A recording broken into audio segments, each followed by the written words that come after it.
Hello students, welcome to digital platform of Winsome International School. आज हम पढ़ेंगे chemistry में क्लास 11th का chapter number 3 classification of elements and periodicity in properties, इसके बारे में, जिसमें हमने दो प्रॉपर्टीज को हम पहले पढ़ चुके हैं। फर्स्ट एटॉमिक रेडियाई और सेकेंड आयनिक रेडियाई। इन्हीं दोनों पर बेस्ड है नेक्स्ट हमारी प्रॉपर्टी आयोनाइजेशन एनर्जी। और इस आयनाइजेशन एनर्जी के बारे में हम पढ़ेंगे, इसके डेफिनेशन क्या है, इसकी यूनिट क्या होती है, सक्सेसिव जो आयनाइजेशन एनर्जी होता है इनमें क्या रिलेशन होता है, फैक्टर्स अफेक्टिंग, और इसका ट्रेंड क्या होता है पीरियड्स में और ग्रुप्स में, और कुछ स्पेशल पॉइंट अगर होंगे तो हम उसे पढ़ेंगे। तो सबसे पहले हम स्टार्ट करेंगे यहाँ पर आयनाइजेशन एनर्जी, इसकी डेफिनेशन क्या होती है। अभी तक आप पढ़ते आए हैं एटम की स्ट्रक्चर। एटम के स्ट्रक्चर में क्या होता है, सेंटर के अंदर न्यूक्लियस, सेंटर में कौन है, न्यूक्लियस, और इसके बाहर की तरफ कौन है, इलेक्ट्रॉन्स सर्कुलर पाथ में मूव करता है ना, इलेक्ट्रॉन सर्कुलर पाथ में मूव करेगा, और इसे बोलते हैं हम सेल। एक और ये देखिए, ये भी सर्कुलर पाथ में मूव करने वाला है। और यहां पर हम न्यूक्लियस को फिल कर देते हैं किसी और कलर से। यहां पे कौन है, इलेक्ट्रॉन।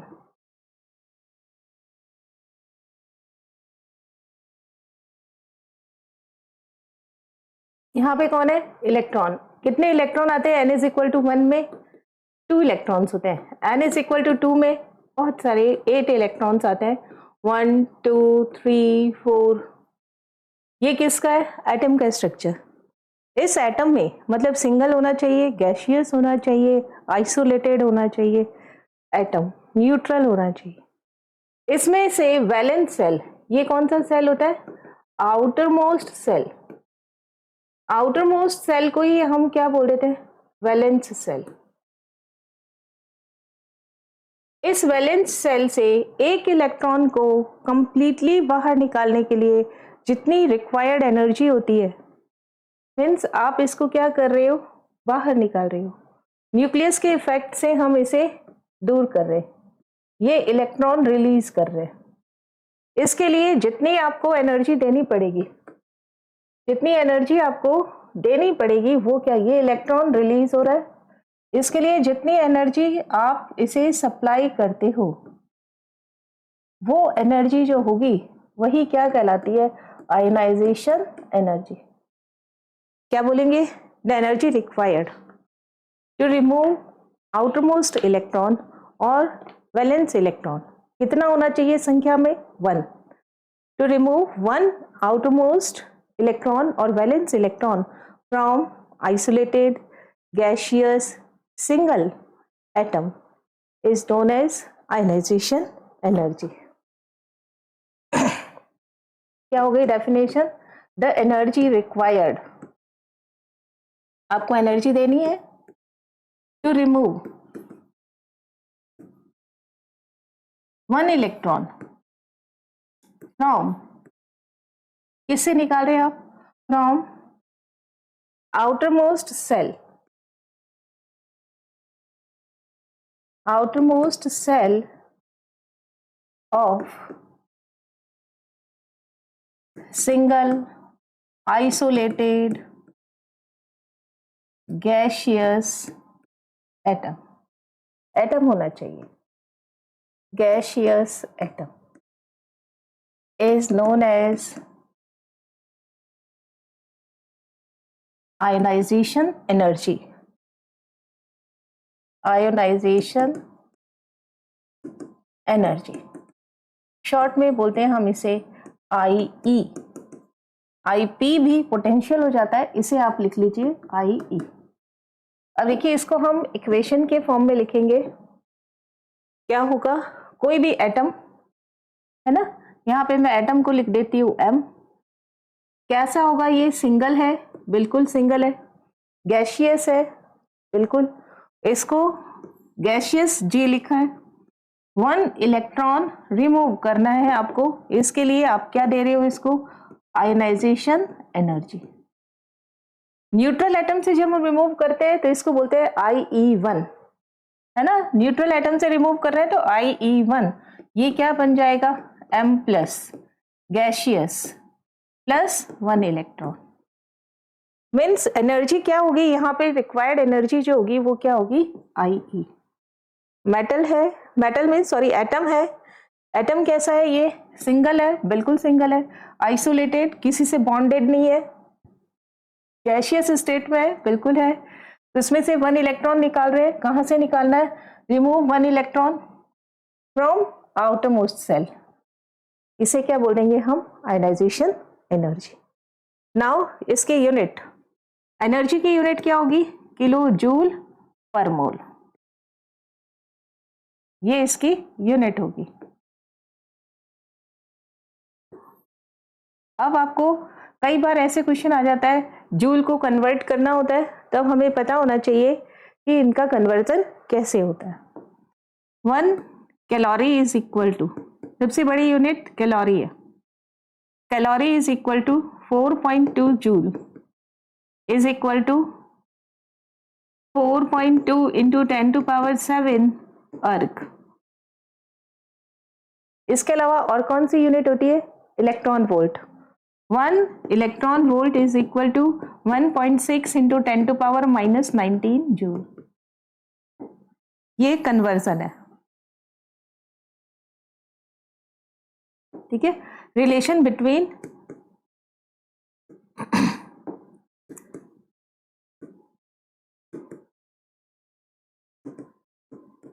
एनर्जी यूनिट्स, एनर्जी की डिफरेंट यूनिट्स के बीच में रिलेशन है।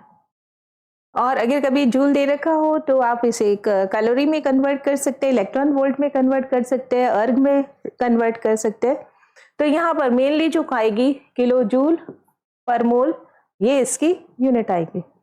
Now relation between first, second and third IE, means आपको सक्सेसिव IE फाइंड आउट करनी है। क्या है ये, सक्सेसिव आयनाइजेशन एनर्जी। इसका मीनिंग क्या होता है, देखिए हमेशा आयनाइजेशन एनर्जी में कितना इलेक्ट्रॉन रिमूव होता है, 1 इलेक्ट्रॉन। अगर आप न्यूट्रल एटम से इलेक्ट्रॉन को रिमूव कर रहे हो तो वो क्या हो गया IE1। अगर आप M प्लस से रिमूव कर रहे हो यानी +1 कैटायन से रिमूव कर रहे हो तो IE2, और +2 से कर रहे हो इलेक्ट्रॉन रिमूव तो IE3।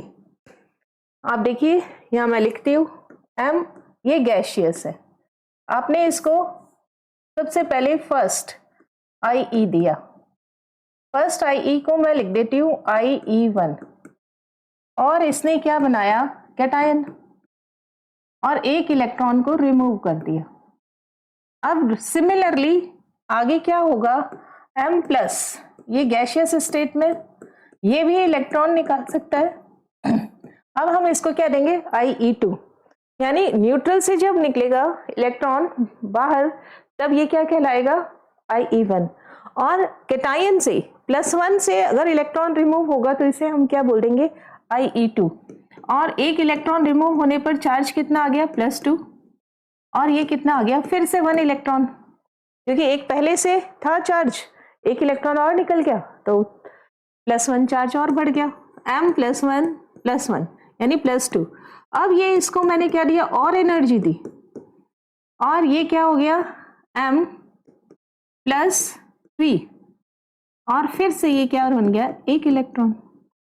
अब आपको क्या रिलेशन बताना है, IE1, IE2 और IE3 में क्या रिलेशन होगा। अब देखिए ये तो निकल रहा है neutral atom, it is neutral atom. जब भी न्यूट्रल एटम से आप करेंगे तो क्या होगा IE1 न्यूट्रल एटम, और क्या बन रहा है कैटायन, तो वो हमेशा IE1 ही रहेगा। अब न्यूट्रल में से इलेक्ट्रॉन निकालना आसान है, और प्लस चार्ज से इलेक्ट्रॉन निकालना मुश्किल है, और प्लस के 2 कर दे, जितना ज्यादा मैग्नीट्यूड बढ़ता रहेगा इलेक्ट्रॉन का निकालना उतना ही मुश्किल होगा, क्योंकि यहाँ पे न्यूक्लियस और ये इलेक्ट्रॉन इसके अंदर है ना, ये तो न्यूक्लियस है, न्यूक्लियस पे कैसा चार्ज होता है पॉजिटिव चार्ज, न्यूक्लियस में कैसा चार्ज है? पॉजिटिव चार्ज है। और यहाँ पे कौन है? इलेक्ट्रॉन। ये इलेक्ट्रॉन क्या होंगे? इस न्यूक्लियस से अट्रैक्ट होंगे। अगर मैं इलेक्ट्रॉन, नंबर ऑफ इलेक्ट्रॉन कम कर दूं और नंबर ऑफ प्रोटॉन बढ़ा दूं तो अट्रैक्शन क्या होगा? Attraction between nucleus and electron increase हो जाएगा। न्यूक्लियस एंड इलेक्ट्रॉन इंक्रीज हो जाएगा। अगर अट्रैक्शन इंक्रीज हो जाएगा तो आप इसमें से इलेक्ट्रॉन निकालना मुश्किल हो जाएगा। IE1 हमेशा कम होगा, IE2 ज्यादा होगा क्योंकि पॉजिटिव से इलेक्ट्रॉन निकालना है, IE3 और भी ज्यादा होगा। क्यों होगा ज्यादा? क्योंकि +2 से इलेक्ट्रॉन निकाल रहे हैं, यानी कैटायन बढ़ता ही जा रहा है, प्रोटॉन बढ़ता ही जा रहा है, तो अट्रैक्शन क्या हो गया? ज्यादा। It is always true, always, कोई भी इसमें एक्सेप्शन नहीं है। Now factors affecting ionization energy. Ionization energy को कौन कौन से फैक्टर्स जो है वो अफेक्ट डालते हैं, ये सुनिए। आयोनाइजेशन एनर्जी किस पे डिपेंड करेगी? एटम की साइज पर डिपेंड करेगी। अट्रैक्शन कितना है इलेक्ट्रॉन का न्यूक्लियस के साथ में, उस पर डिपेंड करेगी। और पेनिट्रेशन पावर कितनी है, मतलब इलेक्ट्रॉन S में है, P में है, D में है या F में है, या इलेक्ट्रॉन हाफ फील्ड स्टेज में या फुल फील्ड स्टेज में, यानी वो निकलना पसंद करेगा या नहीं करेगा, सिमेट्रिक कंडीशन है या एसिमेट्रिक कंडीशन है, इन सब बातों पे डिपेंड करता है। तो फैक्टर्स अफेक्टिंग में कौन कौन से फैक्टर्स हैं? फर्स्ट देखिए एटॉमिक साइज। आपको पहले भी बताया था कि एटॉमिक साइज का रिलेशन सबसे है। ऐसी कोई भी चीज नहीं है, यहाँ पर कोई भी फैक्टर नहीं है जिसका एटॉमिक साइज से रिलेशन नहीं हो, है ना। तो यहाँ पे मैं बनाती हूँ, यहाँ इलेक्ट्रॉन वापस से बनाते हैं, इट इज न्यूक्लियस। नाउ एक और बनाते हैं यहाँ पे, ये क्या हो गया यहाँ पे? Outer most n is equal to 1, और एक और बना लेते हैं n इज इक्वल टू 2। और देखिए जितना ज्यादा न्यूक्लियस से ये दूर होगा उतना ही यहाँ पर क्या होगा? ये इलेक्ट्रॉन है, यहाँ पे 2 इलेक्ट्रॉन, और यहाँ पे कितना है? अगर मैं 1 2 3 4 5, ये कौन है? न्यूक्लियस। न्यूक्लियस कैसा होता है? Positively charge. अब साइज बड़ा कर दिया, साइज अगर मैं बड़ा कर दूंगी तब न्यूक्लियस का इलेक्ट्रॉन से अट्रैक्शन क्या हो जाएगा? कम। साइज जितना बड़ा होगा, डिस्टेंस बढ़ने पे अट्रैक्शन क्या हो गया? कम। अट्रैक्शन कम होगा तो इलेक्ट्रॉन निकालने में आसानी ज्यादा होगी। एक और बना लेते हैं, अब आपको खुद ही पता चलेगा ये n इज इक्वल टू 1 2 और 3, इसमें से इलेक्ट्रॉन जो है वो इजीली रिमूव होगा। 1 2 3 4 5 6 7 8, एक ही कलर का बना देते हैं इसको, 6 7 एंड 8। और n इज इक्वल टू, ये n is equal to 1, n is equal to 2, n is equal to 3। अंदर वाले फिल होंगे तभी बाहर वाला भरा जाएगा। ये 1 इलेक्ट्रॉन है। अब 2 में से देखिए 1 से निकालना बहुत ही मुश्किल। सबसे पहली बात तो आउटर मोस्ट निकलेंगे, उसके बाद निकलेगा अंदर का। अगर सिर्फ एक ही सेल होता तो न्यूक्लियस के बहुत ही क्लोज होता। यहाँ से इलेक्ट्रॉन को 3 से निकालना है मुझे, 3 से निकालने के लिए कम एनर्जी रिक्वायर्ड होगी। मतलब एटॉमिक साइज जितना ज्यादा होगा, IE inversely proportional to atomic size. मतलब एटॉमिक साइज अगर मोर होगा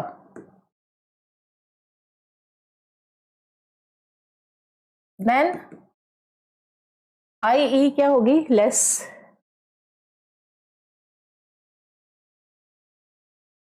कम होगी। नाउ एटॉमिक साइज अगर बड़ा होगा, बिग, यहाँ पे स्मॉल कर देते हैं, मोर की जगह स्मॉल कर देते हैं, अगर ये स्मॉल होगा तो IE क्या होगी, ज्यादा, उल्टा लिख दिया।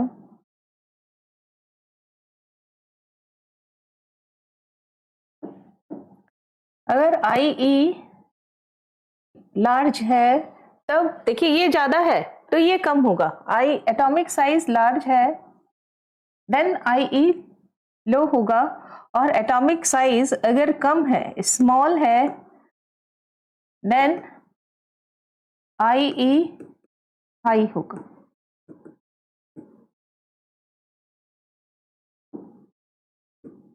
इसका ये मीनिंग है इनवर्सली प्रोपोर्शनल का कि अगर एटॉमिक साइज हमारी लार्ज है तो IE क्या हो गया यहाँ पे, लो, और एटॉमिक साइज अगर मेरे पास स्मॉल है तो IE क्या हो गया यहाँ पर, हाई। ये मतलब होता है इसका एटॉमिक साइज का IE के साथ रिलेशन। ओके, नाउ सेकेंड हमारी प्रॉपर्टी रहेगी इफेक्टिव न्यूक्लियर चार्ज। हमने पढ़ा था इससे पहले वाले सेशन में इफेक्टिव न्यूक्लियर चार्ज, जिसे आप बोलते हैं ENC, और किसे रिप्रेजेंट करते हैं, जेड इफेक्टिव, है ना, इनसे रिप्रेजेंट किया जाता है। इसका मतलब क्या होता है, attraction between nucleus and outer most electron, attraction between, it is attraction between nucleus and outermost electron।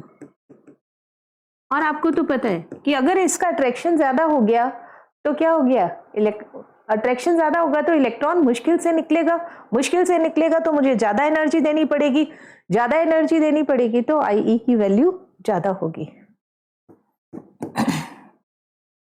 IE proportional to ENC, क्या मीनिंग होगा इसका, इफ आगे वाले पेज पर ही लिख देते हैं,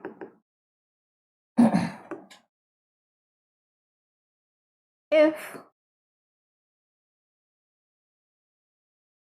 ENC more than IE, इसका मतलब क्या है, more attraction between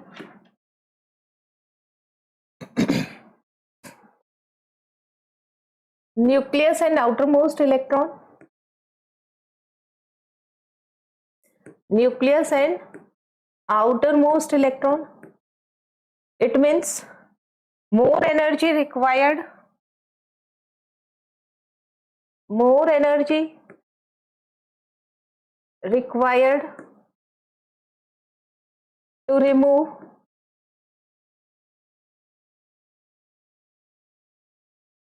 valence electron. एक ही बात होती है, आउटर मोस्ट इलेक्ट्रॉन बोलिए या valence electron, IE will be high, है ना। अगर ENC ज्यादा हो गई तब क्या हो गया, देन मोर अट्रैक्शन होगा न्यूक्लियस और आउटर मोस्ट इलेक्ट्रॉन के बीच में, more energy required to remove valence electron and IE will be high. Similarly अगर आप बात करें इफ इसके अपोजिट ANC इज लेस, इसका मतलब क्या है, देन लेस अट्रैक्शन बिटवीन, कम हो गया attraction nucleus and outer most electron, then less energy required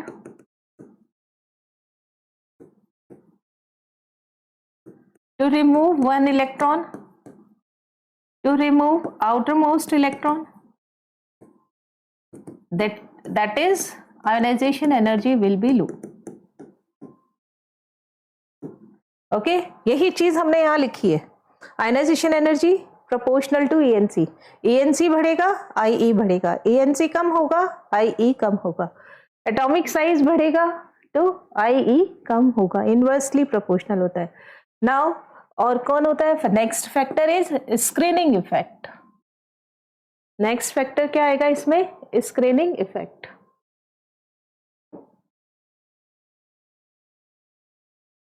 third factor screening effect. कल हमने बताया भी, इससे पहले वाले सेशन में हमने बताया भी था कि स्क्रीनिंग इफेक्ट, इसका दूसरा नाम क्या होता है? Shielding effect. इसको बोलते हैं हम SE। क्या होता है शील्डिंग इफेक्ट या स्क्रीनिंग इफेक्ट?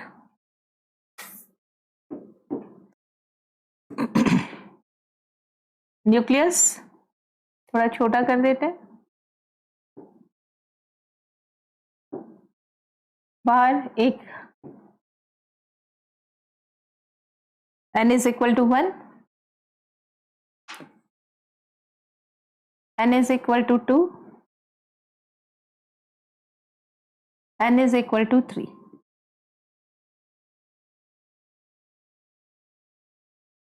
इसको फिल कर देते हैं हम।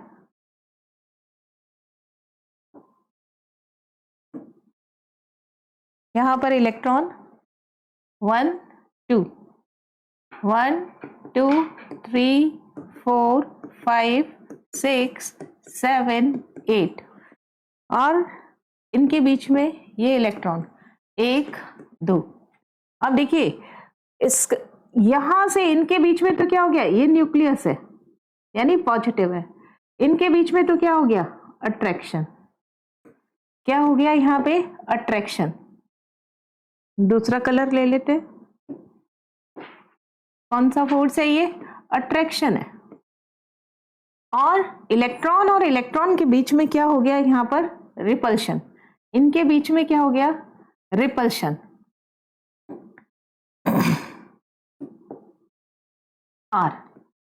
आर का मतलब रिपल्शन और ए का मतलब attraction.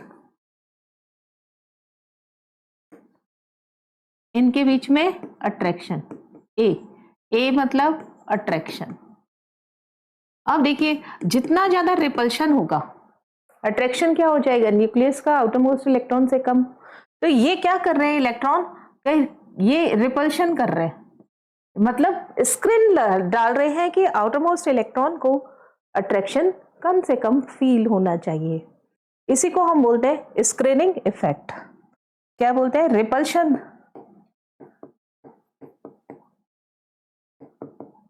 between electrons is known as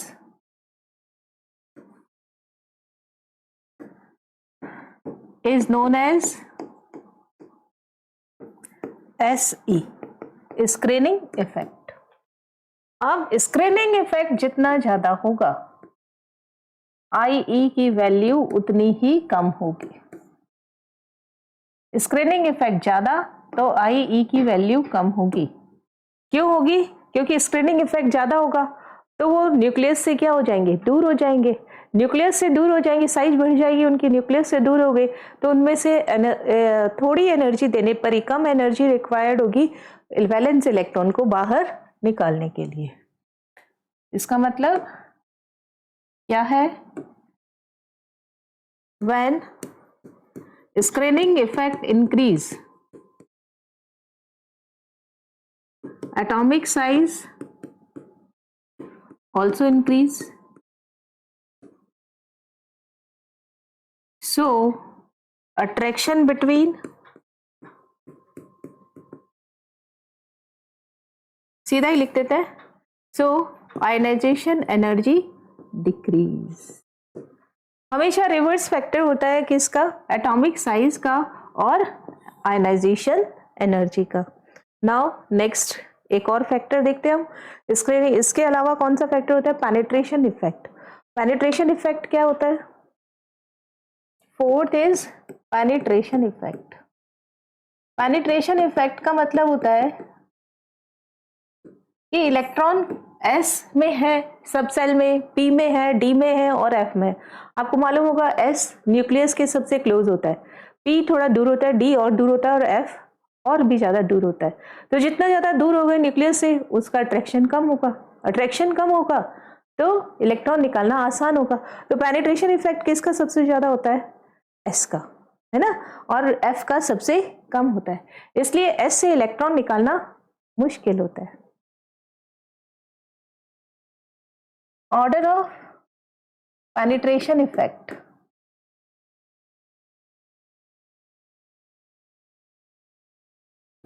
S, P, D और F, यानी इलेक्ट्रॉन S में है, P में है, D में है या फिर F में है। More penetration, more ionisation energy.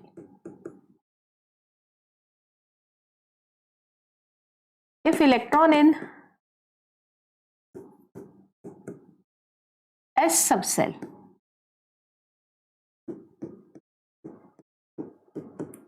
then it is nearer to nucleus, so more energy required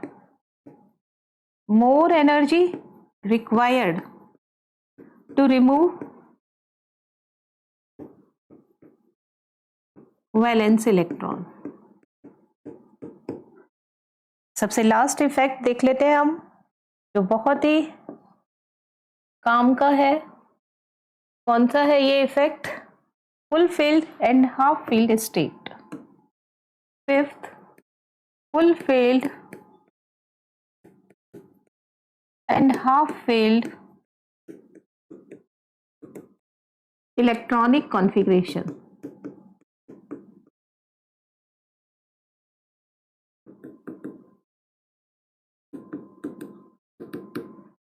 बस इसमें आपको क्या ध्यान रखना है, फुल फील्ड और हाफ फील्ड का मतलब क्या हो गया आप वो भी बताते हैं। जैसे फुल फील्ड आपकी बात की जाए तो S सब सेल में कितने इलेक्ट्रॉन आते हैं? मैक्सिमम 2, तो वो फुल फील्ड हो जाएगी S2। P में मैक्सिमम कितने आते हैं? 6, तो P6 क्या हो जाएगी? Full field configuration. D में कितने आते हैं? 10, तो 10 क्या हो जाएगी? इसमें फुल फील्ड इलेक्ट्रॉनिक कॉन्फ़िगरेशन। यहाँ लिख देते हैं full field electronic configuration EC क्या होगा? S कौन सा होगा? 2, P क्या हो गया? 6, यहाँ आगे ही लिख देते हैं इससे। फुल फील्ड इलेक्ट्रॉनिक कॉन्फ़िगरेशन कौन होगा? कौन कौन से? S2, ऐसे NS2, NP6, ND10 and NF14। मतलब ये फुल फील्ड है। अगर कहीं पर भी ऐसा कॉन्फ़िगरेशन आ गया S2, P6, D10, F14 तो it is symmetric configuration. Half field configuration क्या होता है? हाफ फील्ड इलेक्ट्रॉनिक कॉन्फ़िगरेशन क्या हो गया? S1, P का आधा कितना होगा? 6 का आधा 3, 10 का हाफ कितना हो गया? 5, कितना हो गया? 7। It is symmetric situation. Symmetric situation means क्या हो गया? यहाँ पे ये देखो, अगर मैं यहाँ D कर रही हूँ 1, 2, 3, 4, 5, D5 सब में एक एक है। Every orbital has 1 electron, so it is symmetric situation। और सिमेट्रिक सिचुएशन क्या होती है? It is always stable, always stable then other electronic configuration. इसी तरीके से अगर मैं D10 की बात करती हूँ, यहाँ पे अगर मैं यहाँ D10 की बात कर रही हूँ, ये देखिए D10 1, 2, 3, 4, 1, 2, 3, 4, 5, 6, 7, 8, 9, 10, it is D10। every orbital has 2 electrons, so it is symmetric situation। और symmetric situation always stable, stable.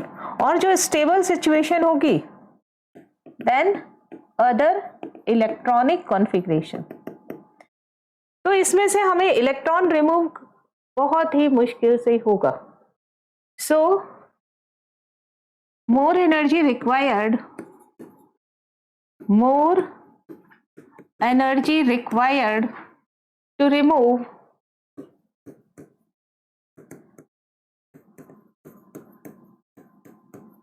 outermost electron, that is ionization energy should be high,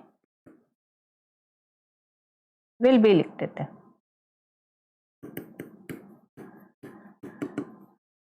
तो इट मीन्स ये कैसे सिचुएशन है, यहाँ पर ये सारी सिचुएशन क्या सी है, all are symmetric,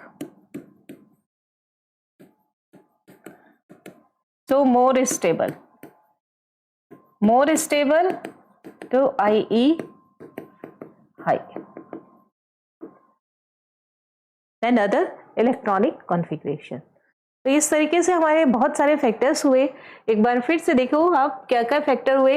atomic size कम होगा तो IE ज्यादा होगी, ANC ज्यादा होना चाहिए, और देन शील्डिंग इफेक्ट या स्क्रीनिंग इफेक्ट कम होना चाहिए, पेनिट्रेशन इफेक्ट ज्यादा होगा, और फुलफिल्ड हाफ फिल्ड कॉन्फ़िगरेशन होंगे तो IE की वैल्यू ज्यादा होगी। Now we start trends of ionization energy in periodic table. Trends का मतलब क्या है कि ये पीरियड्स में कैसे वैरी करता है, और ग्रुप में कैसे, ग्रुप कैसे होते हैं, ऐसे वर्टिकल ग्रुप होगा, टॉप टू बॉटम चलते हैं विद इन द ग्रुप, और लेफ्ट टू राइट चलते हैं विद इन द पीरियड। हम एक ही पीरियड लिखेंगे, सेकेंड पीरियड और फर्स्ट ग्रुप, और आपको डायग्रामेटिकली बता देंगे कि इसमें क्या होता है। जैसे यहाँ पे मैं बनाऊं lithium, beryllium, boron, carbon, nitrogen, oxygen, chlorine, कोई भी एक्सेप्शन होगा तो हम ले लेंगे, neon. Now sodium, potassium, rubidium, caesium and francium. हमने यहाँ पे क्या लेना है, ये क्या है ग्रुप, और यहाँ पे क्या हो गया, ये हो गया हमारे पास पीरियड, है ना। लिख देते हैं यहाँ पे, ये क्या है हमारे पास ग्रुप। सभी ग्रुप्स में एक जैसा ट्रेंड चलता है। ये हमारे पास क्या है पीरियड, कौन सा है, n इज इक्वल टू 2।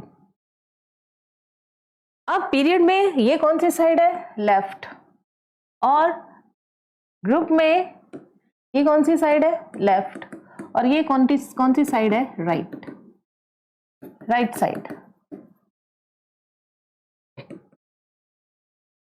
और ग्रुप की बात करें तो ये कौन सा हो गया, टॉप। ग्रुप की बात करें तो ये क्या हो गया, टॉप, और ये क्या हो गया, बॉटम। तो आप खुद बताइए, लेफ्ट टू राइट अगर मूव करना है, मुझे लेफ्ट टू राइट मूव करना है, तो कहा किस में करेंगे, with in the period. With in the period करेंगे तो एटॉमिक साइज क्या होता है, डिक्रीज, ANC इंक्रीज, तो आयनाइजेशन एनर्जी इंक्रीजेस। यहाँ पे लिखेंगे पीरियड्स की बात है, ट्रेंड में पीरियड में क्या हो गया, in period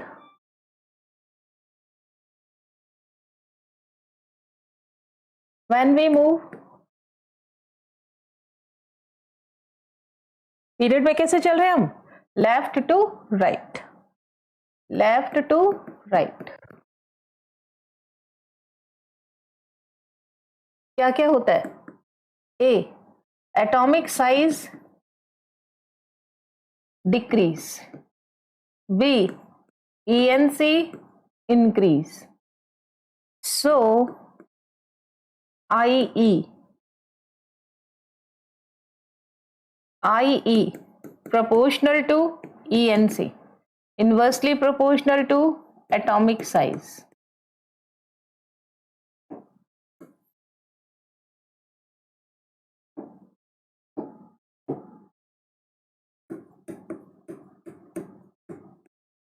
So IE increases. यही सारी बात हम यहां लिखेंगे। क्या लिखेंगे? Atomic size decrease, ENC increase, therefore IE increases. Exception है यहाँ पे कौन एक्सेप्शन है? Beryllium exception nitrogen exception and neon exception है ना। बेरिलियम 1s2 कंप्लीटली फील्ड है, s ऑर्बिटल है, इसलिए बोरोन से उसका IP ज्यादा होगा।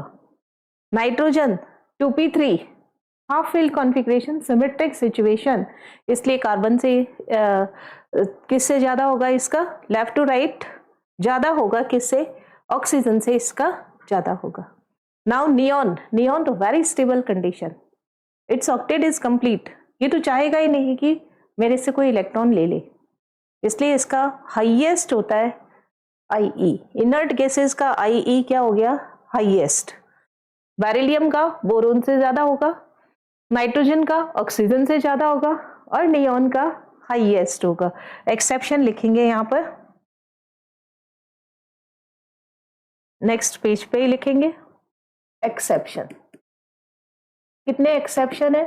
फर्स्ट। कौन सा एक्सेप्शन हमारे पास? बेरिलियम IE1 फर्स्ट की बात करेंगे of beryllium is greater then IE1 of boron. Because, क्यों है? इन बेरिलियम इलेक्ट्रॉनिक कॉन्फ़िगरेशन, यहां पे ऐसे लिख देते हैं, because beryllium electronic configuration 1s2 2s2, boron 1s2 2s2 2p1। Penetration effect देखिए, s orbital, s subshell completely field,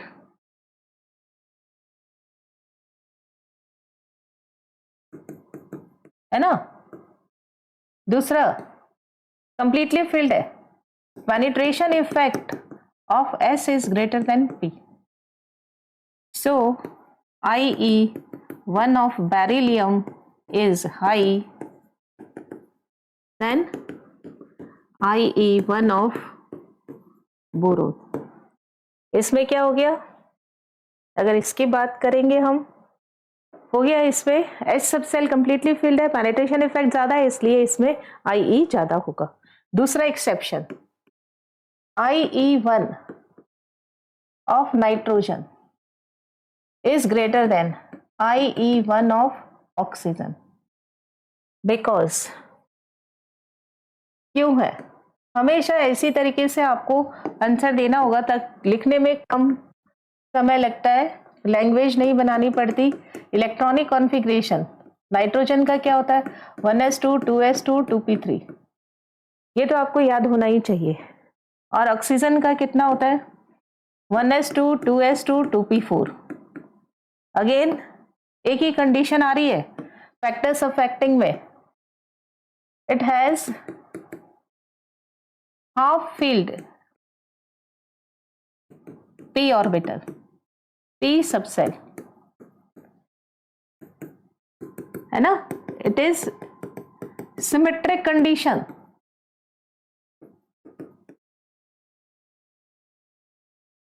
सो मोर स्टेबल, और जो मोर स्टेबल होगा वो रिमूव नहीं करेगा, क्या नहीं रिमूव करेगा? Electron. So IE1 of nitrogen is greater then IE1 of oxygen. Third देखिए कि इनर्ट गैसेस का थर्ड क्या है हमारे पास? इनर्ट गैसेस के लिए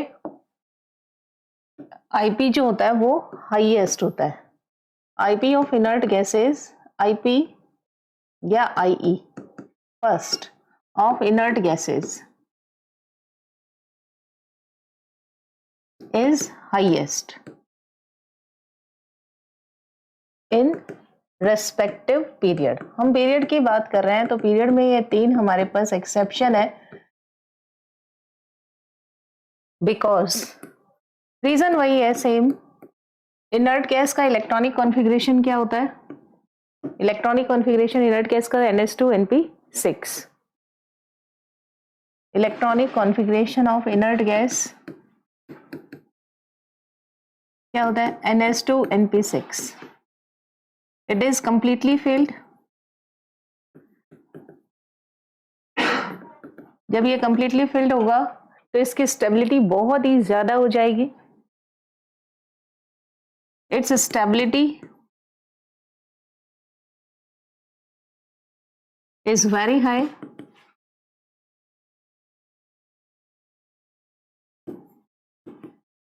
So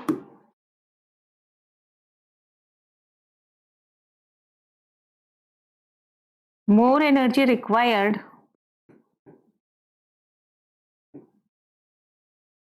to remove valence electron. To remove one valence electron. और दूसरी बात क्या है यहाँ पर? एक और स्पेशल बात ये है इसके पास कि अगर ये एक इलेक्ट्रॉन रिमूव कर देगा तो उसके बाद अनस्टेबल कॉन्फ़िगरेशन आ जाएगा। After removal of one electron, अगर सपोज करो कैसे भी करके मैंने एक इलेक्ट्रॉन इसका निकाल दिया, तब क्या होगा? After removal of one electron it's stability decreases.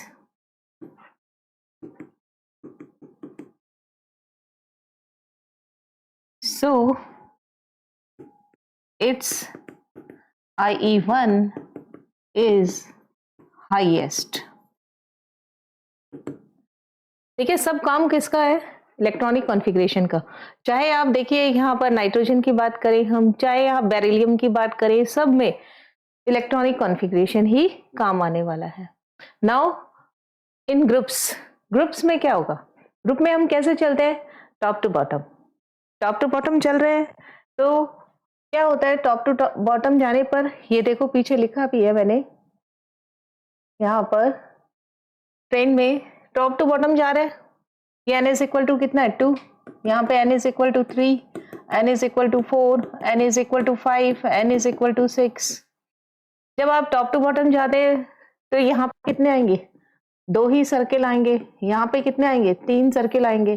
तो न्यूक्लियस का और आउटर मोस्ट इलेक्ट्रॉन का डिस्टेंस क्या हो गया? इंक्रीज हो गया। रेडियाई इंक्रीज हो गई, ENC कम हो गई, आसानी से इलेक्ट्रॉन निकल जाएगा, रिमूव हो जाएगा। यानी less energy required to remove one electron, one valence electron. It means top to bottom जाने पर क्या होगा? IE की वैल्यू कम होगी।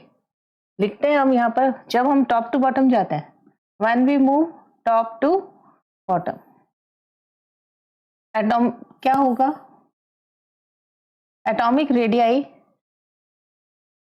radii increases, value of n increase, atomic radii increase, ENC decrease, and so therefore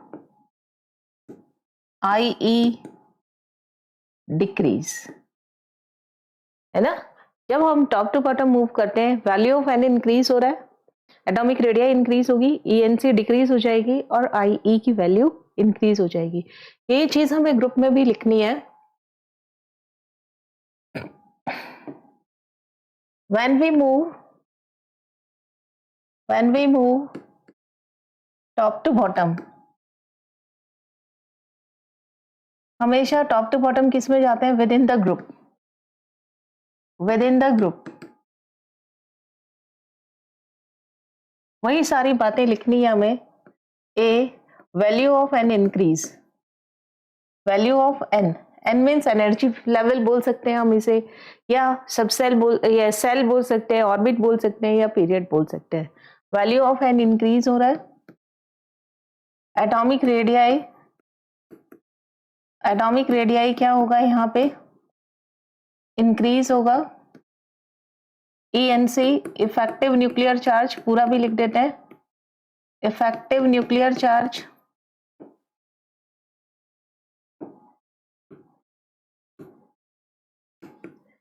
nuclear charge ये क्या होगा, यहां पर डिक्रीज हो जाएगा। पहले भी हमने बताया इफेक्टिव न्यूक्लियर चार्ज क्या होता है, कि attraction between outer most electron and nucleus. So and we know, आप क्या जानते हैं, IE प्रोपोर्शनल टू ENC। किसके प्रोपोर्शनल होता है, ENC के। एटॉमिक रेडियाई के इनवर्सली प्रोपोर्शनल होगा, N के इनवर्सली प्रोपोर्शनल होगा।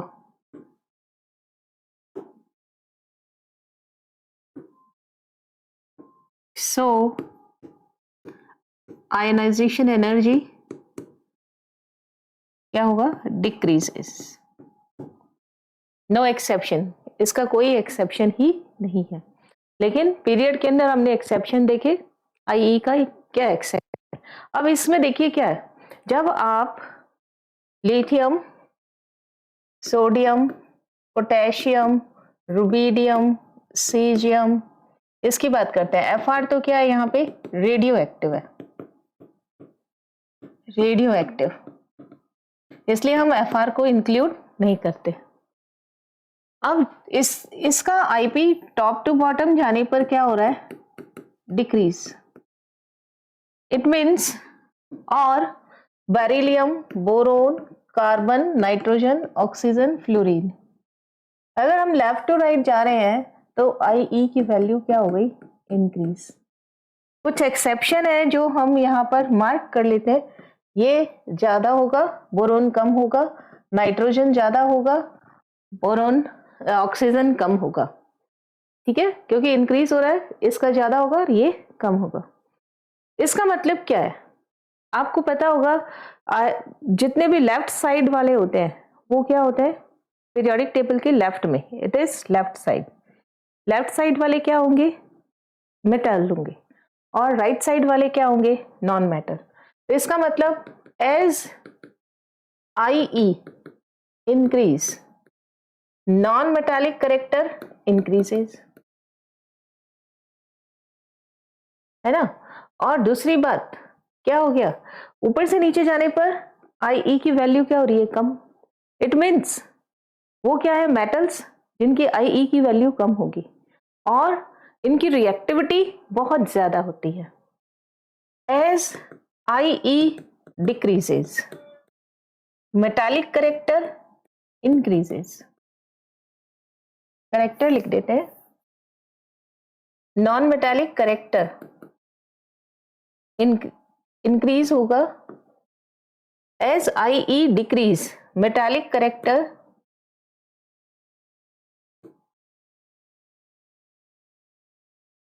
डिक्रीज हो रहा है, तो मेटालिक करेक्टर क्या हो गया, इंक्रीज होगा। नॉन मेटालिक करेक्टर तो क्या हो गया यहां पर, इंक्रीज। IE ज्यादा तो ये क्या हो गया, नॉन मेटल। IE कम तो ये क्या हो गया, metal. As IE decrease, reactivity increases.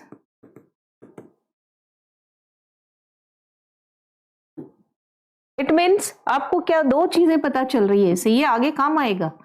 IE से आपको एक तो नॉन मेटालिक करेक्टर के बारे में पता चल रहा है, IE से आपको मेटालिक करेक्टर के बारे में पता चल रहा है, IE से आपको रिएक्टिविटी के बारे में पता चल रहा है। इट मीन्स एक साथ कंक्लूजन लिख लेते हैं, IE प्रोपोर्शनल होता है, बढ़ेगा तो नॉन मेटालिक करेक्टर क्या हो गया, बढ़ेगा, नॉन मेटालिक करेक्टर बढ़ेगा। और अगर IE इंक्रीज होगा तो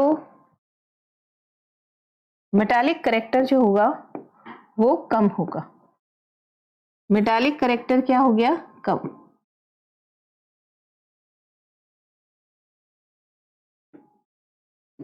मेटालिक करेक्टर कम,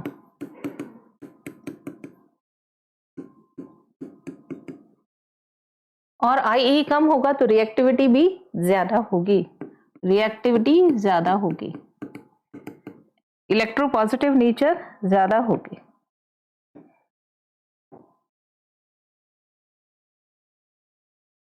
वेरी इंपॉर्टेंट कंसेप्ट है ये, वेरी इंपॉर्टेंट।